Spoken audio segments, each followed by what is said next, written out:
제2차 세계대전 이후에 활동하였던 남바라는 시게루 하는 일본의 정치 철학자가 있습니다. 그는 국가와 종교라고 하는 책에서 근대사회 등장 이후 근대인들은 자연과 사람들을 바라보는 관점 속에서 하나님을 바라본다라고 이야기했습니다. 흔히 근대적 주체라고 그러죠. 중세의 인간관과 완전히 다른 인간관에 기반해서 근대 사회를 이끌었던 사람들을 우리는 근대적 주체에 기반한 인식론을 가지고 있었다라고 이야기를 합니다.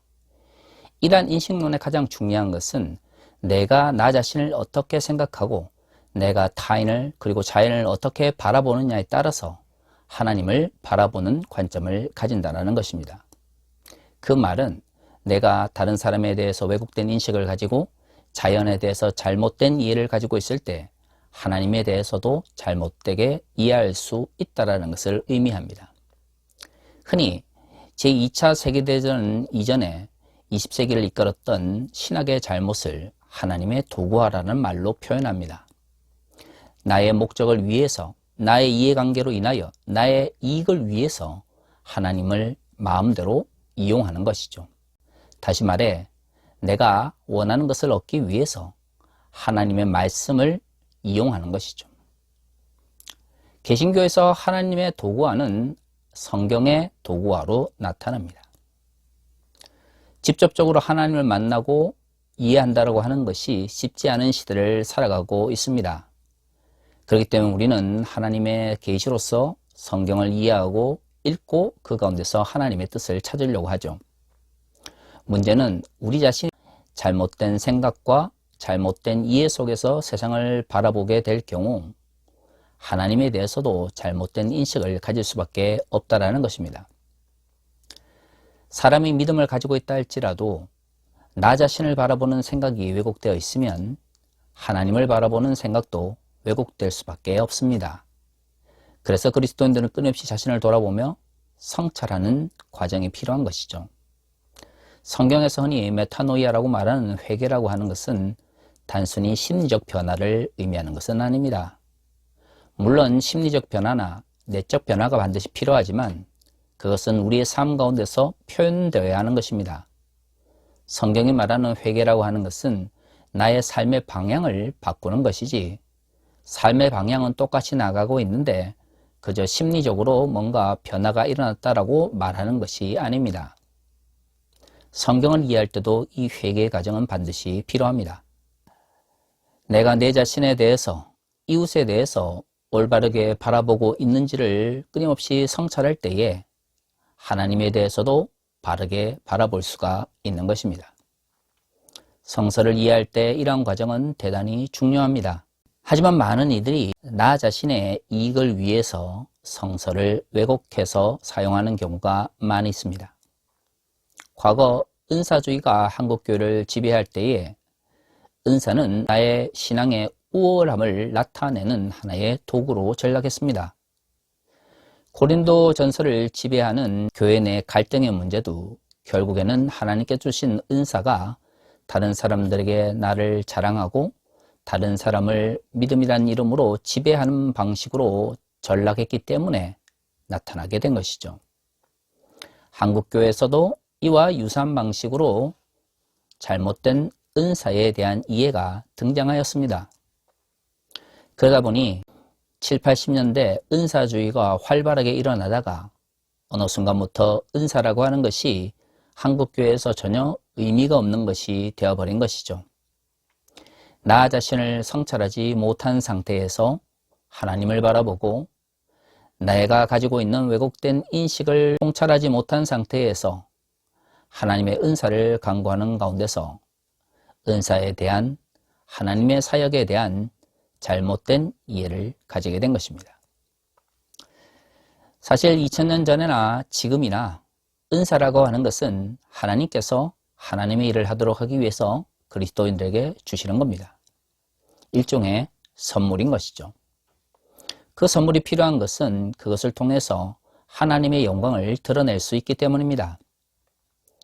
하지만 그것은 하나님께서 주시는 것이지만 동시에 사람들이 잘못 사용함으로써 왜곡될 수 있는 성격을 가지고 있습니다. 지금도 마찬가지겠죠. 그러면 그 선물 자체가 나쁜 것일까요? 결코 그렇지 않습니다. 바울은 고린도전서에서 은사의 잘못된 사용을 비판하지만 그렇다고 해서 은사가 필요 없다라고 말하지는 않습니다. 문제는 은사 그 자체를 받았느냐 받지 않았느냐가 아니라 그 은사가 교회 공동체 내에서 어떻게 사용되고 있느냐는 것이죠. 바울은 12장에서 은사에 대해서 이야기를 하고 13장에서 사랑에 대해서 이야기를 한 다음에 우리가 읽은 14장의 이야기를 통해서 다시금 은사에 대해서 상기시킵니다. 14장 전체를 읽어보시면 알겠지만 은사가 은사를 주신 하나님의 목적에 맞게 사용되어야 한다는 것을 이야기합니다. 이것을 위해서 은사 중에서도 방언과 예언, 통역이라고 하는 것이 어떤 상관관계를 가지고 있고 어떻게 교회 공동체 내에서 사용되어야 되는지를 말하고 있는 것이죠. 그 결론이 오늘 우리가 읽은 본문의 말씀입니다. 오늘 뭐라고 말하고 있습니까? 만일 누구든지 자기를 선지자나 혹은 신령한 자로 생각하거늘 내가 너에게 편지하는 이 글이 주의 명령인 줄 알라. 만일 누구든지 알지 못하면 그는 알지 못하는 자니라. 14장 1절부터 36절까지 바울이 무엇을 이야기하고 있습니까? 은사가 그 주어진 목적에 따라 사용되기 위해서 갖춰야 될 조건을 이야기합니다. 은사가 주어졌다는 것이 중요한 것이 아니라 그 은사가 왜 주어졌고 그 주어진 목적에 맞게 사용되고 있는지를 그리스도인들이 돌아보아야 하는 것이죠. 바울은 이것을 스스로 선지자나 교회 공동체 내에서 다른 사람들보다 우월적 위치에 있다고 생각하는 사람들이 마땅히 갖춰야 될 생각이다라고 말하고 있습니다. 그렇습니다. 은사를 받은 자들은 그 은사가 하나님께로부터 왔다라는 확신을 가질 수밖에 없습니다. 그래서 은사를 통해서 사람들 사이의 우열을 결정하려고 하죠. 바울은 그것을 막고 있습니다. 그러면서 어떻게 해야 교회 공동체 내에서 은사가 올바르게 사용되는지를 끊임없이 고민할 것을 명령하고 있죠. 그것이 은사를 받고 하나님의 선지자로 부름을 받고 하나님의 일을 하기 위해서 부름받은 사람들의 의무입니다. 이러한 조건 속에서 바울은 이렇게 이야기합니다. 그런즉 내 형제들아 예언하기를 사모하며 방언 말하기를 금하지 말라. 예언과 방언이 문제가 아니라 그것을 잘못 사용하고 있는 그리스도인들의 삶의 방식이 문제인 것이죠. 바울은 고린도 교회의 은사로 인한 문제 때문에 교회 전체가 방언과 예언 혹은 다양한 은사들을 금지하는 것을 반대하고 있습니다. 하지만 앞에서도 언급한 것처럼 분명히 그 목적에 따라 사용되어야 될 전제 조건이 있는 것이죠. 오늘 우리가 읽은 마지막 말씀에는 이것을 이렇게 표현합니다. 모든 것을 품위 있게 하고 질서 있게 하라. 품이라고 하는 것은 타인과의 관계성 속에서 나타나는 것이죠. 은사를 받았으니 하나님께서 나에게 능력을 주셨으니 다른 사람이 그것을 어떻게 생각하든 나만 기분 좋으면 된다라고 생각하는 것은 결코 품이 있는 행동이 아닙니다. 내가 은사를 받았지만 교회 공동체 내에서 그리고 타인과의 관계성 속에서 이 은사가 어떤 의미와 어떤 능력을 나타내는지를 고민하는 것이 품이 있는 행동인 것이죠. 결국 품이 있게 행동하라고 하는 것은 은사를 자기중심적으로 생각하지 말고 타인과의 관계성 속에서 하나님께서 주신 목적에 맞게 사용할 것을 이야기하는 것입니다. 그것을 또 다른 표현으로 질서 있게 하라라고 말하고 있죠. 교회 공동체 내에서 다양한 사람들이 모이기 때문에 은사를 중심으로 모든 삶의 가치나 신앙의 가치를 재정립하다 보면 많은 이들이 상처받거나 혹은 은사 자체가 잘못된 방식으로 왜곡될 수가 있습니다. 그래서 그 원래 목적대로 사용되도록 하는 것이 바로 질서 있게 하는 것이죠. 오늘 우리가 읽은 본문에서 알 수 있는 것처럼 은사는 기본적으로 하나님의 일을 하도록 주신 거지만 그것은 타인을 무시해도 되는 그러한 힘은 아닙니다. 오히려 은사는 타인과의 관계성 속에서 재정립되고 그리고 그 목적에 맞게 사용되어야 하는 것입니다. 오늘 우리가 읽은 본문의 말씀은 은사에 대한 이야기뿐만 아니라 은사를 필요로 하는 교회 공동체의 원래 목적에 대해서도 다시금 생각할 수 있는 기회를 제공합니다. 하나님께서 주신 선물로서 은사는 타인과의 관계성 속에서 재정립되고 사용되어야 하는 것입니다. 그렇게 될 때 교회가 원래 교회로서의 역할을 감당할 수 있는 것이죠. 이것은 교회 공동체의 정체성이 이기적인 자기중심성이 아니라 하나님과의 관계성 속에서 또한 사람들과의 관계성 속에서 유지되고 또한 성립된다는 것을 잘 말하고 있습니다. 한국교회에서 교회를 이야기할 때 흔히 이야기하는 것이 무엇입니까? 예수 믿고 복받기 위해서 교회를 간다는 것입니다.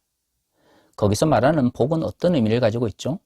주로 물질적인 풍요나 세속적인 출세를 이야기합니다. 예수를 믿는다고 하는 것은 좋습니다. 그것은 교회의 존재 의미이죠. 문제는 예수를 믿는다라고 하는 것이 복을 받는 것과 동일한 의미인지에 대해서 생각해 볼 필요가 있다는 것입니다. 더구나 여기서 말하는 복이라고 하는 것이 굉장히 좁은 의미의 물질적 풍요나 세속적 출세를 의미한다면 예수를 믿고 복을 받기 위해서 교회를 간다라고 하는 이러한 뻔한 명제가 과연 올바른 의미로 사용되고 있는지에 대해서 좀 더 비판적으로 성찰할 필요가 있는 것이죠. 교회에서 많이 듣는 예수를 잘 믿으면 하나님께서 우리를 축복하셔서 물질적 풍요와 세속적 출세 가운데 머물 수 있다라고 말할 때에 결국 그것은 나 자신만을 위한 것입니다. 물질적 풍요나 세속적 출세를 강조하는 그 설교와 가르침 속에서 이웃이 들어갈 자리는 없는 것이죠. 하나님의 자리도 없습니다. 하나님께서 복을 주신다라고 이야기를 하고 있어서 사람들이 마치 그것을 통해서 하나님의 영광을 드러내는 것 같지만 사실 나의 삶이 올바른 삶을 살아가고 있지 않을 때 하나님께서 굳이 나를 물질적 풍요나 세속적 출세 가운데 둘 필요가 없음에도 불구하고 그런 식의 왜곡된 복음의 말씀은 하나님께서 우리에게 아니 나에게 무조건적으로 그러한 복을 내려줘야 하는 것처럼 가르칩니다. 다시 말해서 나의 풍요와 나의 출세를 위해서 선포되어지는 하나님의 말씀은 하나님도 그 자리에 없고 이웃도 그 자리에 들어갈 수가 없게 되는 것이죠. 내가 하나님의 자리에 서고 내가 이웃의 자리에 머물면서 나 자신만이 가득 채워져 있는 믿음 속에서는 교회 공동체가 원래 지켜야 되는 하나님의 뜻을 이룰 수도 없는 것이고 그 가운데 하나님의 사랑과 이웃에 대한 사랑도 들어갈 수가 없는 것입니다. 그런데도 여전히 21세기에 많은 한국 교회들이 나 자신을 위한 축복과 출세를 선포합니다. 교회가 커지고 대형화될수록 설교 시간에 하나님의 뜻을 이 땅에 이루기 위한 그리스도인들의 설명이나 하나님의 나라를 위한 그리스도인들의 헌신이라고 하는 것은 점점 사라지고 있습니다. 예수 그리스도의 제자로서 살아가는 삶의 문제가 더 이상 중요하지 않은 세상 속에서 어떻게 하나님의 나라가 이루어질 수가 있겠습니까? 교회마저도 물질적인 풍요와 세속 출세를 위해서 하나님의 말씀을 도구화하는 마당에 어떻게 교회를 통하여 하나님의 뜻이 이루어질 수가 있을까요? 그렇습니다. 예수를 믿고 교회를 가기 때문에 복을 받는 것이 아니라 예수 그리스도의 제자의 삶을 살기 때문에 하나님께서 우리에게 복을 주시는 것입니다. 때로는 그 복이라고 하는 것이 물질적인 풍요나 세속 출세와 아무런 관계가 없는 것이 될 수도 있습니다. 하나님의 나라를 이루어가는 것 자체가 그리스도인들에게서 진정한 복이 되는 것이기 때문입니다. 저는 21세기 한국교회 미래를 그렇게 긍정적으로 보지 않습니다. 왜냐하면 한국교회에서 하나님의 나라를 이야기하고 하나님의 뜻을 이야기하는 것이 굉장히 익숙치 않은 문화로 변하였기 때문입니다. 교회 대부분의 설교는 우리가 복받고 우리가 잘 된다는 것입니다. 다른 이야기를 하면 일단 성도들의 얼굴 표정이 달라지죠. 그러다 보니 많은 사람들이 모일수록 그 교회는 더더욱 성경이 말하고 있는 예수 그리스도의 제자의 삶보다는 이 세상 속에서 어떻게 하면 교회를 통해서 기독교 신앙이라고 하는 걸 통해서 더 잘 되고 더 잘 경쟁하며 더 다른 사람보다 앞설 수 있는지를 이야기하게 되었습니다. 2000년 전 하나님의 일을 하기 위해서 은사를 주셨지만 그 은사가 나 자신을 자랑하는 도구로 전락함으로써 교회에 분쟁을 일으켰던 고린도 교회의 모습과 21세기 나 자신의 축복과 잘됨을 이야기하는 한국 교회가 어떤 차이가 있을까요? 바울은 은사를 분명히 타인과의 관계성 속에서 재정립할 것을 이야기합니다. 그것이 품위 있고 질서 있게 은사를 사용하는 것이죠. 은사를 올바르게 사용하지 못하는 이들에게 바울은 예언할 것과 방언할 것을 말하고 있지 않습니다. 품위 있고 질서 있게 은사를 사용할 수 있는 사람들만이 진정 하나님의 은사를 통하여 교회의 덕을 세우며 하나님의 나라를 이룰 수 있는 것이죠. 21세기 한국교회 모습도 마찬가지입니다. 매주 와서 복받는다, 물질적으로 풍요로워진다, 세속적으로 출세할 수 있다라는 이야기만을 듣고 그렇게 설교할 때 하나님의 은혜를 받았다라고 말하고 돌아가는 삶의 속에서는 절대로 그리스도의 제자로서의 삶의 모습이 나타날 수가 없습니다. 가끔 그런 이야기를 하시더라고요. 예수 그리스도의 제자를 살아가는 삶은 기쁨이 없습니까? 라고 말이죠. 제 자신도 설교를 하면서 심각한 이야기를 할 때에 얼굴이 굳어지는 그런 습관을 가지고 있습니다. 그런데 또 뒤집어 말하면 하나님의 나라를 향하여 달려나가는 삶이 마냥 즐거울 수는 없습니다. 왜 그럴까요? 우리는 세상이 악하다, 불의하다라고 말하기 때문입니다. 불의한 세상 속에서 하나님의 뜻을 이루며 하나님의 나라를 이루어가는 삶이 쉽지 않을 것이라는 것은 누구나 알 수 있지 않습니까? 억지로 만들어내는 기쁨이 아니라면 우리는 불의한 세상 속에서 저항할 때에 어려움을 겪을 수밖에 없습니다. 물론 그것을 믿음으로 이겨내고 믿음 안에서 하나님 주시는 기쁨을 누리는 것이 그리스도인들의 의무이긴 하지만 때로는 그 믿음을 향해 나아가는 과정이 마냥 편하거나 기쁘지 않을 수도 있는 것이죠. 하지만 얼마만큼 잘 웃고 얼마만큼 가식적인 웃음을 다른 사람들에게 보이냐보다 더 중요한 것은 내가 정말로 이웃을 위해서 은사를 사용하고 있느냐는 것입니다. 그 말은 또 다른 말로 우리의 교회가 정말로 이웃을 위하여 우리의 도움을 필요로 하는 사람들을 위해서 존재하고 있는지를 물어보게 되는 것이죠. 사랑하는 성도 여러분, 우리는 예수 그리스도의 제자입니다. 그래서 하나님께서 우리에게 은사를 주시고 그 은사를 통해서 하나님의 뜻을 이루며 하나님의 나라를 실현해가는 것이죠. 하지만 많은 그리스도인들이 하나님의 은사를 자신의 우월함을 드러내는 도구로 사용하고 있습니다. 그래서 하나님의 은사가 원래 역할을 감당하지 못하는 것이죠. 21세기 한국교회도 마찬가지입니다. 교인들을 향하여 끊임없이 복받는다, 성공한다, 잘된다 라는 이야기만 한다면 그것은 교회 공동체가 아니라 점집에서 점을 치는 사람들이 돈을 받고 긍정적인 이야기를 해주는 것과 별반 다르지 않은 것이죠. 교회는 하나님의 뜻을 이루며 하나님의 나라를 실현하기를 원하는 사람들이 모여야 합니다. 그래서 나 자신을 위해서가 아니라 우리의 이웃들을 위해서 존재하게 되는 것이죠. 교회의 존재의 의미를 회복하기를 원합니다. 이기적인 욕망에서 벗어나 하나님의 나라를 추구하며 우리 가운데 있는 이웃들을, 우리 사회 가운데 있는 우리의 도움을 필요로 하는 이들을 돌아보며 그들에게 손을 내밀 수 있는 공동체가 되기를 원합니다. 나 자신의 잘됨과 출세를 위해서 존재하는 교회가 아니라 우리의 이웃들을 위하여 존재할 수 있는 교회로 변화되기를 원합니다. 그럴 때 비로소 교회를 통해서 하나님의 뜻이 이루어질 것이며 하나님의 나라가 이 땅 위에 실현되어질 것이기 때문입니다. 다 같이 기도하겠습니다.